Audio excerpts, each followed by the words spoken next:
अजय, अरे पप्पा म्हणतात उन्हाळा लय आहे, एक कूलर घेऊया की. बरं चालतंय, 1 मिनिट हा, मी 2 मिनिटात आलो, 2 मिनिटात आलो.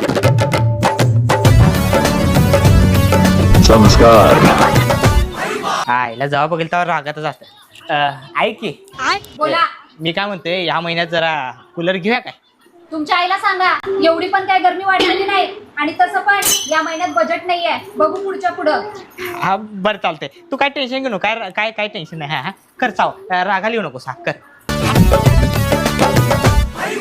अरे त्या पाटील वहिनीला नाच झाल्या ना, तर त्यांनी आपल्याला चांदीचं पैंजण दिलं. अच्छा. मग त्यांना पण घेऊन द्यायला पाहिजे की चांदीचं पैंजण.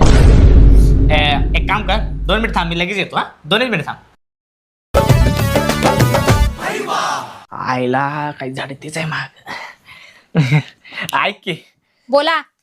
ते पाटील वहिनी नाही काय, त्यांनी आपलं बाळ झालं होतं तेव्हा चांदीचं पैंजण दिलं काय. मग आता त्यांनाही बाळ झाले, आता आपल्याला पण द्यायला पाहिजे की चांदीचं पैंजण. अहो तुम्ही काय डोक्यावर पडलाय का काय? 4-5 वर्ष अगोदर चांदी किती स्वस्त होती, आता चांदीचा भाव बघितलाय का तुम्ही? काय गरज नाही पैंजण घ्यायची. 100-200 रुपयाचा ड्रेस घ्या, आणि त्यांनी आपल्या बाळासाठी चांदीचं पैंजण घेतलं म्हणजे काय लय मोठं काम केलं नाही? जावा. बरोबर आहे, तू म्हणते तसंच करतोस. एक ड्रेसच घेतो 100-150. आराम करा, काम राहू दे तिकडे. तू काम जास्त झालं की चिडचिड.